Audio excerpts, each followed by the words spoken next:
अस्सलाम वालेकुम। जीएम सरजानी के इलेक्ट्रिक भी बाज नहीं आ रहा है, मैं भी बाज नहीं आ रहा हूँ। वो अपना मुख्तलिफ इशूज़ के तहत लोड शेडिंग करने में मसरूफ़ है, मैं उसके तरीक़ा वारदात को एक्सपोज करने में मसरूफ़ हूँ। और ये सिलसिला उस वक्त तक जारी रहेगा जब तक कि मुतल्लिका इदारे, नेपरा, कई के शायद कुछ लोग, या prime minister of Pakistan Imran Khan, या चीफ जस्टिस ऑफ पाकिस्तान इस तरफ मुतवज्जा नहीं होंगे। मैं उस वक्त तक ये वीडियो अपलोड करता रहूँगा।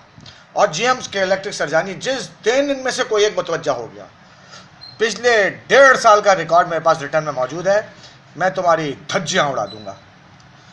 आज की कार्रवाई आपके लिए हाजिर खिदमत है। सुबह 8:45 पर अननोन टेक्निकल इशू की आड़ में पौन घंटे की लोड शेडिंग की गई।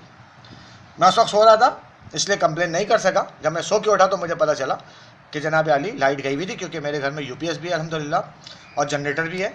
ये मैं अपनी लड़ाई नहीं लड़ रहा हूँ, अपनी लड़ाई के साथ साथ मैं उन तमाम लोगों की लड़ाई लड़ रहा हूँ कि जो हर महीने पाबंदी से उनकी आमदनी कुछ भी हो, पाबंदी के साथ एक दिन लेट के बगैर वो बिल जमा करा रहे हैं, और उनके बिल इस बात की वजाहत करेंगे कि वो एक पैसे की चोरी भी नहीं कर रहे हैं। मैं मुश्तरका ये जंग लड़ रहा हूँ।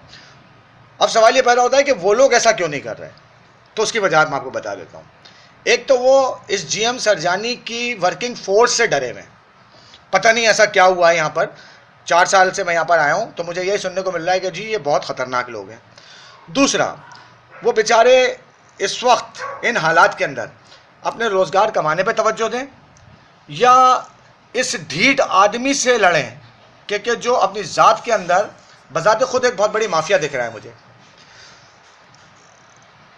सुबह की लोड शेडिंग के बाद इसने 12:20 पर फिर लाइट बंद की। मैंने कंप्लेन के लिए कॉल सेंटर फ़ोन किया तो वहाँ पर किसी सलमान लड़के ने फ़ोन उठाया। उसने मुझे बताया कि जी कोई टेक्निकल बैक साइड से इशू आया हुआ है जिसकी वजह से टीमें काम कर रही हैं। मैंने वही अपने एज यूजुअल रटे रटाए सवाल उससे किए। मैंने कहा बेटा क्या टेक्निकल इशू आया? उसने बोला सर कोई स्टेटस नहीं है। मैंने उससे बोला अच्छा इशू कहाँ पर आया है? उसने बोला सर नो अपडेट, कोई इशू नहीं है, बस इतना सा हमारे पास मौजूद है कि टेक्निकल इशू आया हुआ है और उस पर टेक्निकल टीमें काम कर रही हैं। मैंने कहा बेटा एक्सपेक्टेड कोई टाइम है? उसने बोला सर कोई एक्सपेक्टेड टाइम नहीं है। मैंने कहा बेटा सलमान मेरी कंप्लेंट सप्लाई ऑफ की तुम लॉग इन करोगे? उसने कहा सर हमारे पास ये इंस्ट्रक्शन मौजूद है कि जब स्टेटस हाईलाइट हुआ हो तो उस पर कंप्लेन कस्टमर की लॉगिन नहीं करनी है। मैंने उससे पूछा, मैंने कहा बेटा तुम्हारे पास ये वर्बल इंस्ट्रक्शन है या तुम्हारे पास ये रिटर्न में कोई इस किस्म की एक्सप्लेनेशन है या कोई इंस्ट्रक्शन है? उसने बोला सर ये हमारे इंटरनल मामला है, मैं इस पर आपसे ज़्यादा बात नहीं कर सकूँगा, मैं 6 महीने का कॉन्ट्रैक्ट मुलाजिम हूँ, मेरी नौकरी का सवाल है सर। मैंने कहा बेटा ठीक है मैं समझ गया, तुम जाओ, बाकी 10 मिनट के बाद मैं इसकी वीडियो अपलोड कर दूँगा। अब इससे आगे की कहानी सुनिए। 12:20 पर लाइट जाती है, मैं कंप्लेन करता हूं। आपको ज़रा डिटेल में आज इनकी कार्रवाई बताऊंगा कि इन सारी चीज़ों को एक्सपोज करने का मेरा मकसद सिर्फ इतना सा है कि मैं इसकी सारी कारीगरी आपके सामने लाता रहूं। मैंने कंप्लेन लॉगिन की है जनाब अली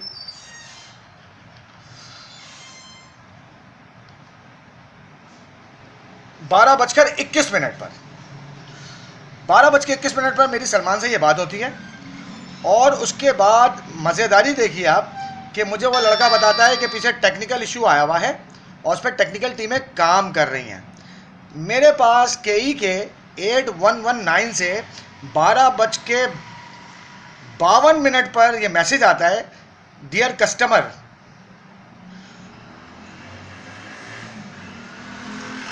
आपको मैं बताता हूँ इनके इतने मैसेज मेरे पास पड़े हैं कि ज़रा तलाश करके आपको एक और। हाँ 12:57 पर इनका मेरे पास मैसेज आता है, ज़रा गौर कीजिएगा। 12:20 पे लाइट गई है, 12:21 में मैंने कंप्लेन की है, वहाँ से मुझे बताया गया कि बैक ऑफिस पे टेक्निकल इशू आया हुआ है जिसकी वजह से टेक्निकल टीमें काम कर रही हैं।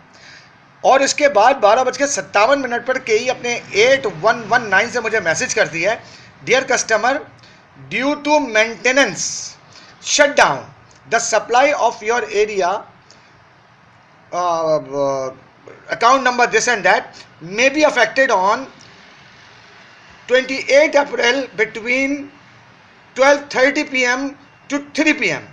मैं इसको रिपीट करता हूँ, 12:20 पर लाइट जाती है, 12:21 पे मेरी सलमान से बात होती है, मुझे बताता है कि टेक्निकल टीमें काम कर रही हैं, और 12:57 पर केई मुझे मैसेज करती है। इनकी बौखलाहट का आप अंदाज़ा लगाइए कि इन्होंने जब देखा कि मैं इनके हर स्टाइल को एक्सपोज कर रहा हूँ, तो आज इन्होंने मेंटेनेंस शटडाउन की आड़ लेने की कोशिश की। मैं ये सवाल फिर दोबारा दोहराता हूँ कि ये मेंटेनेंस शटडाउन सिर्फ सरजानी के अंदर ही क्यों किया जा रहा है, और ये मेंटेनेंस शटडाउन करने की वजूहात क्या हैं। मैं बहुत सारी चीज़ें एक्सपोज करूँगा, मैं सिर्फ इंतज़ार कर रहा हूँ कि कोई मुतल्लिका इदारा मुझसे रब्ता करे। Prime minister of Pakistan Imran Khan साहब, खुदा का वास्ता इस जहन्नुमी अजाब से हमारी जान छुड़ाइए। जब तक आप मेरी आवाज़ नहीं सुनेंगे उस वक्त तक मैं इसका पीछा नहीं छोड़ूंगा। और अगर खुदा न खास्ता फ़र्ज़ कीजिए कि मैं अपने मामलात में नाकाम हो गया, तो उस रब की कसम मैं आखिरत के दिन इसका गिरबान पकड़कर अपनी इसकी एक एक अजियत का इससे हिसाब लूँगा। यह मैं अल्लाह की कसम खाकर कह रहा हूँ कि मैं इसको नहीं छोड़ूंगा। जितनी अजियत इसने हमें इस इलाके में अजाब की सूरत में दी हुई है, अगर मैं दुनिया में नाकाम भी हो गया तो मैं अपने इस रब की कसम खाकर कहता हूँ जिसके कब्ज़े मेरी जान है, मैं इसको रोज़े आखिरत इससे एक एक इस अजियत का हिसाब तलब करूँगा अपने रब से। ये तो हो गई अलग बात। मैंने इनका स्टाइल आपको बताया, 12:20 पे लाइट गई, 12:21 पे मुझे बताया जा रहा है कि पीछे से कोई टेक्निकल इशू आया हुआ है, और 12:57 पे कई मुझे मैसेज करके बता रही है कि जी हम तो मेंटेनेंस शटडाउन करेंगे 12:30 से। इनकी बौखलाहट, नातजुर्बेकारी, झुंझलाहट, जहालत और आपस का मिस कोऑर्डिनेशन का ज़रा सा मुलाहिजा फरमाइए कि ये मेंटेनेंस शटडाउन, प्लान शटडाउन ये सिर्फ सरजानी के इलाके में क्यों कर रहे हैं। अगर ये इतना ही ज़रूरी अमल है तो कराची के बाकी शहरियों के साथ इनका ये रवैया ऐसा क्यों नहीं है, उसकी वजह भी मैं जानता हूँ। बाकी दूसरे इलाके के जो जीएम हैं, शायद वो अपने प्रोफेशन के साथ ईमानदार थे, उन्होंने अपनी रिकवरी को ऑनेस्टी के साथ पूरा किया और बगैर अपना ज़ाती मफाद रखे एरिया को नॉर्मलाइज कर दिया। लेकिन जीएम सरजानी के कुछ अपने ज़ाती मकासद मुझे दिख रहे हैं कि ये मैन पावर, टेक्नोलॉजी और रियासत में यानी पुलिस की ताकत रखने के बावजूद भी अगर इस इलाके से चोरी को ख़त्म नहीं करवा रहा है, तो मुझे ये कह लेना दीजिए कि ये इस चोरी करवाने में इन्वॉल्व है। इसका मतलब इसके अंदर करप्शन और पैसा इन्वॉल्व है। ये इसकी आज दिन भर की कार्रवाइयाँ थी। अब मैं अगला एपिसोड इंशाअल्लाह ताला आपके सामने वो लेकर आऊँगा कि जिसमें मैंने 9 महीने पहले जीएम सरजानी को कंप्लेन भेजी, और उस कंप्लेन के पे मेरे जब मुझे कोई जवाब नहीं मिला तो मैं वफाकी मोहतसिब के पास मैंने केस रजिस्टर कराया। वहाँ पे कई ने उनके साथ साजबाज करके मुझे सुने बगैर मेरे ख़िलाफ़ फ़ैसला दिया।